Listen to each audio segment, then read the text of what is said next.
Irmãos e irmãs, vamos neste instante fazer uma transmissão dedicada ao mês da Bíblia, o mês de São Jerônimo, que foi o tradutor da Bíblia do grego e hebraico para o latim, a chamada Vulgata.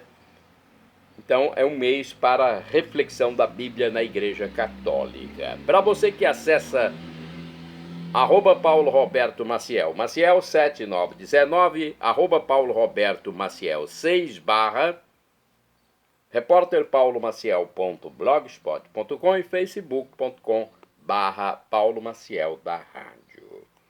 Olha, na Igreja Católica, o tema do mês da Bíblia de 2025 é a Carta aos Romanos, e seu lema é: a esperança não decepciona.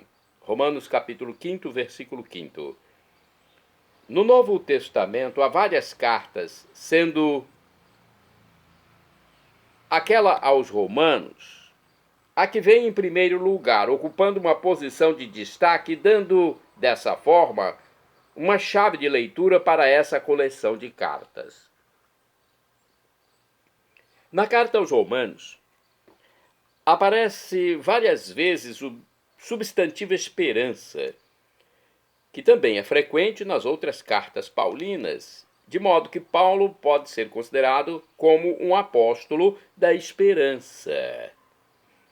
Em algumas de suas cartas, a esperança aparece junto com a fé e a caridade, de modo especial na primeira aos Tessalonicenses, capítulo 1, versículo 3 e capítulo 5, versículo 8. Posteriormente, fé, esperança e caridade serão chamadas de as 3 virtudes teologais, aquelas que os cristãos não podem deixar de cultivar em seu dia a dia. Esta introdução à carta aos Romanos está dividida em 6 partes.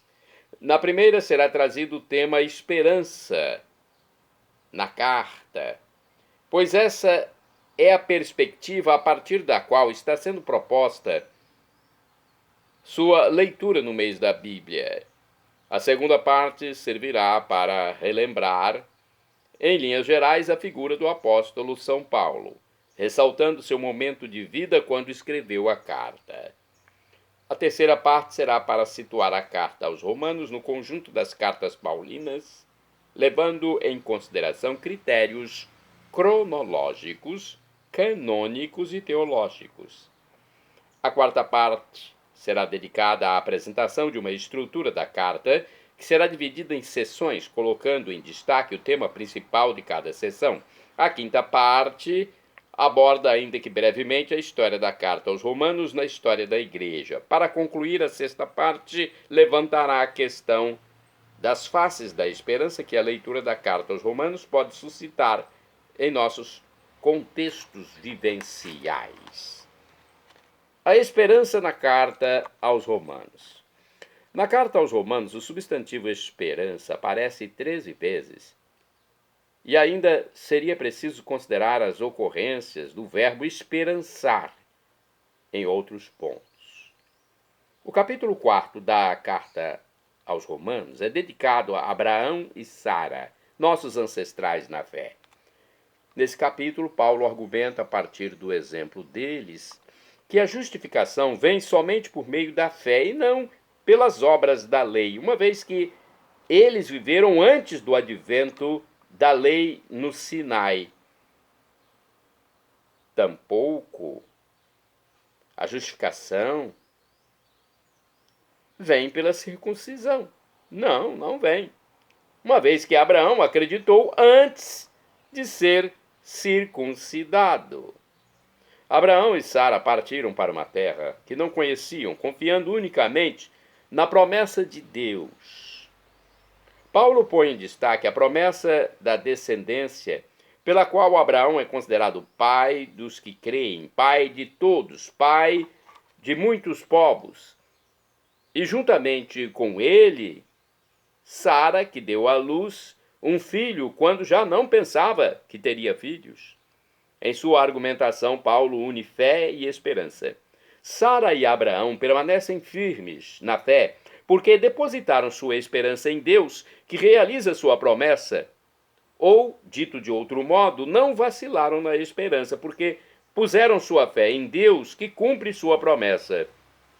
Vemos assim que fé e esperança vão juntas e que aqui Paulo trata a esperança como uma virtude teologal, embora sem utilizar essa linguagem que será desenvolvida por uma teologia posterior. No capítulo 5, Paulo apresenta a salvação sob o prisma de reconciliação e no início de sua explanação, fazendo uma ligação com o capítulo precedente, retoma a palavra esperança 3 vezes. Nos primeiros versículos, Paulo faz uma ligação entre 4 palavras: tribulação, que produz perseverança, que gera experiência, que leva à esperança. Esse caminho vai da tribulação à esperança, passando pela perseverança e pela experiência. É um belo caminho.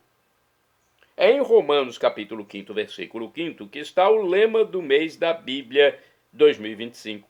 O versículo completo no qual o lema se encontra é este: a esperança não decepciona, porque o amor de Deus foi derramado em nossos corações pelo Espírito Santo que nos foi dado.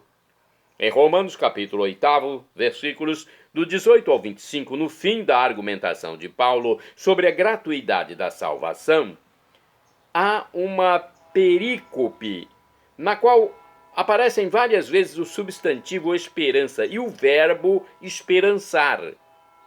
Aparece aí também outro substantivo que pertence ao mesmo campo semântico. É o substantivo expectativa, juntamente com o verbo estar em expectativa.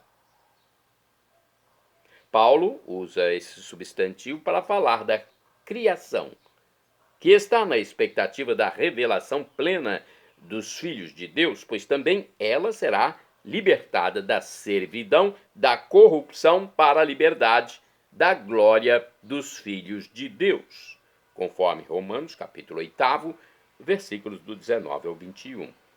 Em sua carta encíclica Laudato Si, o Papa Francisco cita logo no início Romanos 8, 22. Lembrando que entre os pobres mais abandonados e maltratados, se conta a nossa terra oprimida e devastada, que está gemendo como que em dores de parto. Paulo escreve que não somente a criação, mas também nós gememos, à espera da libertação de nosso corpo. Romanos 8, versículo 23. E o Papa Francisco chama a atenção para que não nos esqueçamos que também nós somos terra, conforme Gênesis, capítulo 2, versículo 7. Paulo continua afirmando que somos salvos em esperança, Romanos 8, versículo 24, e explica que isso não significa que vivemos na esperança de sermos salvos, mas na esperança da plena manifestação da glória dos filhos de Deus, versículo 21, pois não se espera o que se vê, versículo 24. Viver em esperança é manter sempre a perseverança, ciente de que a salvação já foi alcançada pelo Cristo Senhor. A esperança é, assim, uma das características principais do modo de vida do fiel, juntamente com a fé e a caridade. Isso não significa que o fiel se tornou apto e forte para tudo. É o Espírito que vem em socorro de sua fraqueza e o orienta em todas as coisas, inclusive em sua oração. Dessa maneira, a vida de esperança é aquela vivida no Espírito. Versículos 26 a 27. O capítulo 12 da carta aos Romanos se inicia com uma parte comum às cartas paulinas, as exortações. Em Romanos, capítulo 12, versículo 12, aparece novamente a palavra esperança. Alegres na esperança, fortes na tribulação, perseverantes em oração. Esse versículo se encontra em uma série de exortações que, no tocante à esperança, incentiva que esta seja vivida na alegria. As exortações que começam em Romanos 12, versículo 1, vão até Romanos 15, versículo 13. Nos primeiros versículos do capítulo 15, há uma exortação de Paulo que visa a vida em comunidade, na qual é preciso estar aberto às fraquezas de cada um, acolhendo-as fraternalmente, cada qual procurando não o que lhe agrada, mas sim o que mais contribui para a edificação de todos. O exemplo desse modo de proceder é dado pelo próprio Cristo. Romanos capítulo 15, versículos do 1 ao 3. E Paulo acrescenta: tudo que outrora foi escrito foi para a nossa instrução, para que pela constância e consolação que nos dão as Escrituras, sejamos firmes na esperança. Romanos 15, versículo 4. Ou seja, a leitura assídua das Escrituras nos dá constância e consolação, levando-nos a ter esperança. Adiante, em Romanos 15, versículos do 12 ao 13, aparecem novamente o verbo esperançar e o substantivo esperança. O primeiro está numa citação de Isaías que termina afirmando que as nações colocaram sua esperança no rebento de Jessé, versículo 12. Essa é a última de uma série de 4 citações das Sagradas Escrituras, todas com a mesma temática de que o anúncio da misericórdia de Deus chegará a todas as nações. A parte exortativa da carta aos Romanos é fechada com o seguinte voto de Paulo: que o Deus da esperança vos encha de toda alegria e paz em vossa fé. Assim vossa esperança abundará pelo poder do Espírito Santo. Há ainda uma atestação do verbo esperar em Romanos 15, versículo 24, que será apresentada com o próximo assunto. Paulo, o autor da carta, é o momento de vida em que a escreveu. A carta aos Romanos foi escrita por Paulo entre os anos 57 e 58, provavelmente em Corinto, quando ele se dirigia a Jerusalém. Na ocasião, ele tinha aproximadamente 47 anos de idade, alguns planos e certos temores. Em Romanos 15, versículos do 14 ao 33, Paulo faz um balanço de sua situação missionária até aquele momento e apresenta seus planos. Em Romanos, capítulo 15, versículos do 14 ao 19a, Paulo está concluindo a carta aos Romanos. Ele até pede desculpas por certa ousadia de sua parte em alguns trechos da carta, versículo 15.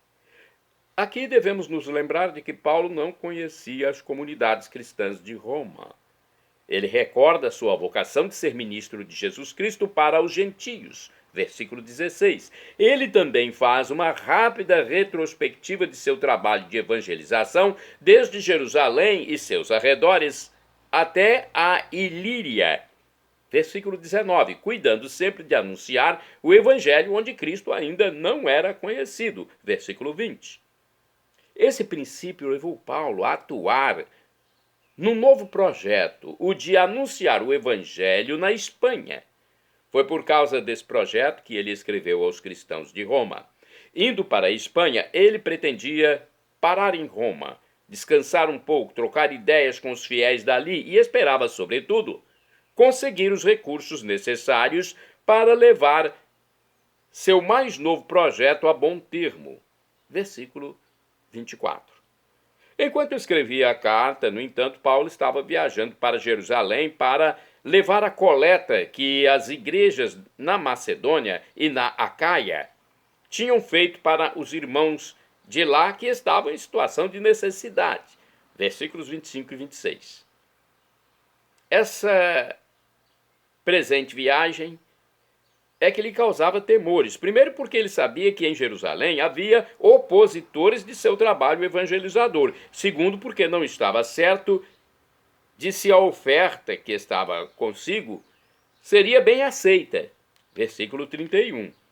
Essa viagem de Paulo a Jerusalém também é narrada nos Atos dos Apóstolos, capítulo 21, versículos do 1 ao 16. Lá ele foi preso,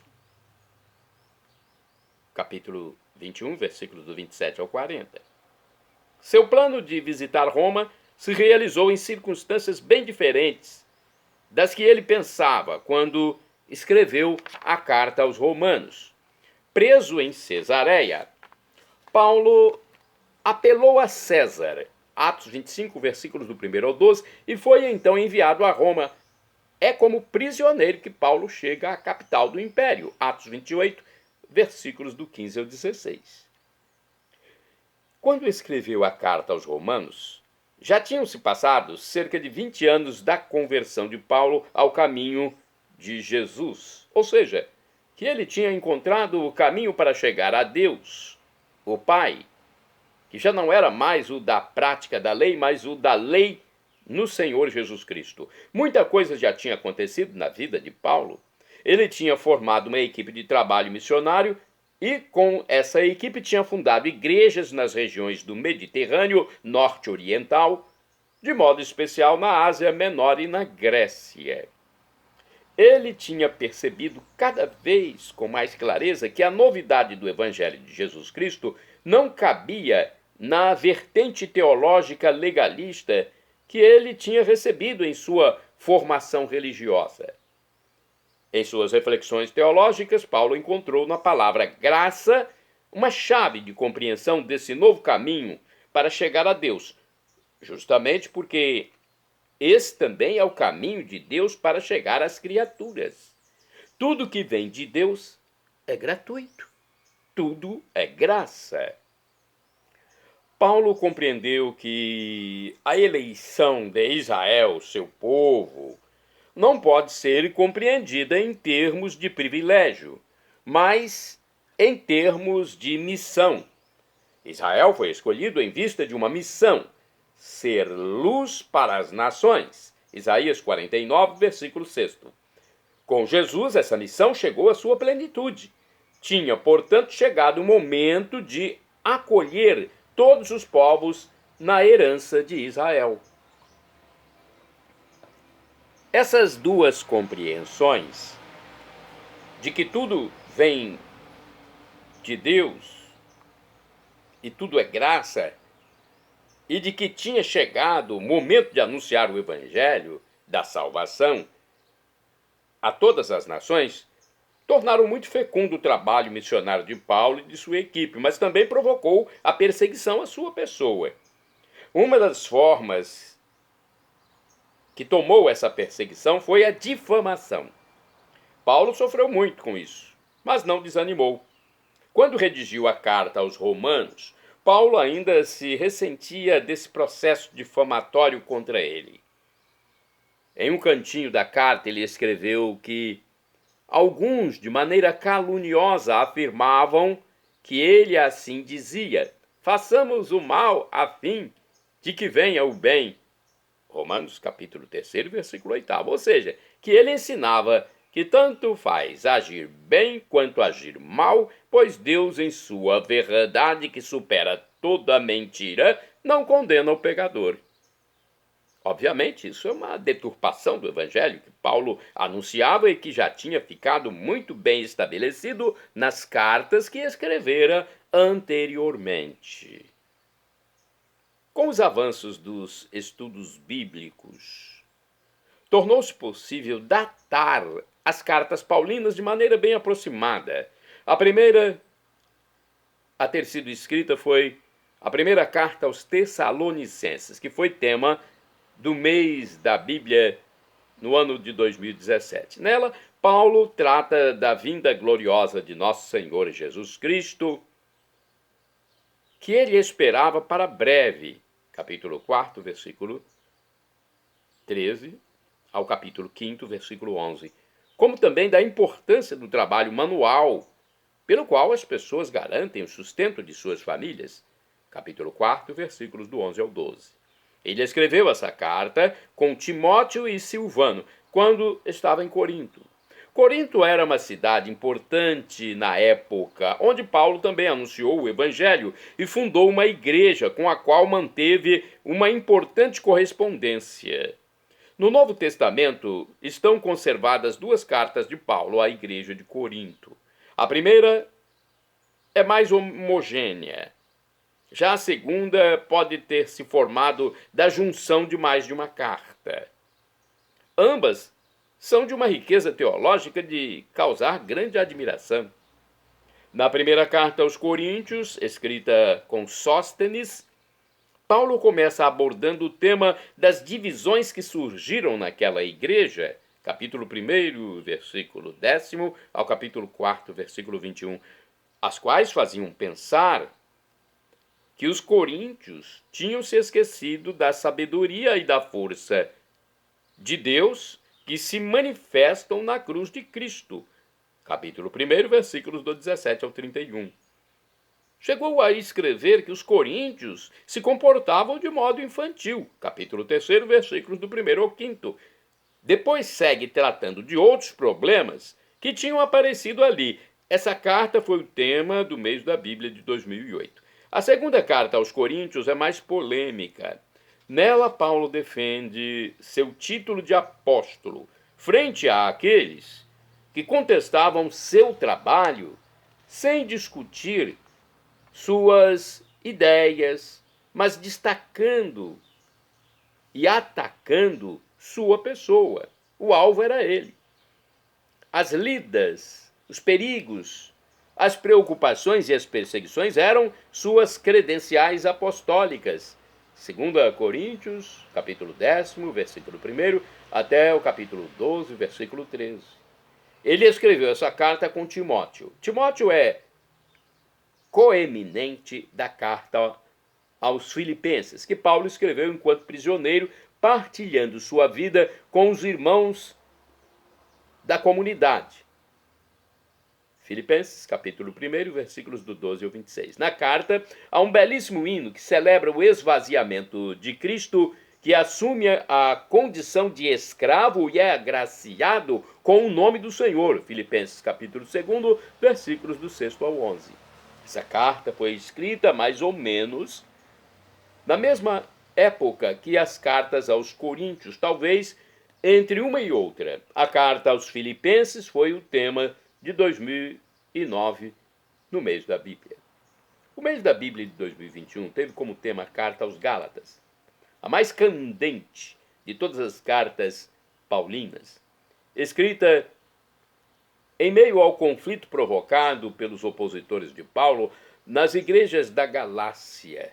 O conflito foi tão forte que Paulo associou a ele como coemitentes da carta todos os irmãos que estão comigo.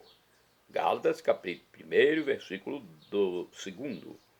Ele repreende os Gálatas por estarem trocando o evangelho de Cristo por outro evangelho, como se houvesse outro evangelho. Gálatas, capítulo 1, versículos do 6 ao 7. Na carta, Paulo apresenta sua visão da justificação, não pela prática das obras da lei, mas mediante a fé em Jesus Cristo. Capítulo 2, versículos do 15 ao 21. A carta aos Gálatas é densa e Paulo volta aos temas aí tratados na carta aos Romanos. A carta aos Romanos, em relação às cartas citadas, tem duas diferenças. A primeira é que Paulo é seu único emitente. A segunda é que, desta vez, ele não escreve a uma igreja fundada por ele. Há ainda a carta a Filemon, escrita provavelmente antes da carta aos Romanos, na qual Paulo intercede por Onésimo, um escravo fugitivo que ele conheceu estando prisioneiro e ao qual se afeiçoou. Quanto aos temas paulinos no mês da Bíblia, há ainda aquele de 1991, Paulo, trabalhador e evangelizador, e a carta aos Efésios, mais recentemente, em 2023. No momento, o importante é retomar a trajetória teológica de Paulo nas cartas anteriores até chegar à carta aos Romanos. Nesse itinerário pode-se tomar como ponto de partida o modo como a reflexão de Paulo aparece impactada pela cruz de Cristo ou por Jesus Cristo crucificado. Loucura para o mundo, sabedoria de Deus. Fraqueza para o mundo, força de Deus. 1 Coríntios, capítulo 1, versículos do 17 ao 31. Ao fim da carta aos Gálatas, ele escreveu: quanto a mim, que eu me glorie somente da cruz do nosso Senhor Jesus Cristo. Por ele o mundo está crucificado para mim, como eu estou crucificado para o mundo. Gálatas 6, versículo 14. É daí que nasce a teologia da justificação de Paulo, como escreveu pouco antes, na mesma carta aos Gálatas. Eu não invalido a graça de Deus. Ora, se a justiça vem pela lei, então Cristo morreu por nada. Gálatas, capítulo 2, versículo 21. O hino cristológico da carta aos Filipenses, por sua vez, mostra que a reflexão de Paulo sobre a morte de Cristo não para na cruz. Ele também é exaltado o Senhor diante do qual todo joelho se dobra. Filipenses, capítulo 2, versículos do 6 ao 11. Aos Coríntios, Paulo já tinha escrito que Cristo Jesus se tornou para nós, da parte de Deus, sabedoria, justiça, santificação e redenção. Capítulo 1, versículo 30. A palavra justiça faz parte do vocabulário típico da teologia paulina, sendo igualmente uma palavra de primeira importância em toda a Bíblia. É preciso reconhecer, no entanto, que mesmo tendo um significado único, a palavra justiça assume derivações de sentido em determinadas coleções de escritos do Antigo Testamento, bem como em determinados autores do Novo Testamento. Assim, a noção de justiça é mais jurídica nos códigos do Pentateuco, mais categoria social nos discursos proféticos e mais virtude religiosa nos salmos. Em Mateus, a justiça ultrapassa o cumprimento da lei. Nas cartas paulinas, essa palavra diz respeito, primeiramente, à relação do ser humano com Deus e é expressa, mais comumente, pela palavra justificação. De modo geral, justiça é a virtude que rege as relações dos seres humanos entre si, com Deus e com a criação. Em Paulo, a relação do ser humano com Deus vem para o primeiro plano e a partir dela que se estabelecem as demais relações dos seres humanos entre si e com a criação. Como o ser humano pode se apresentar?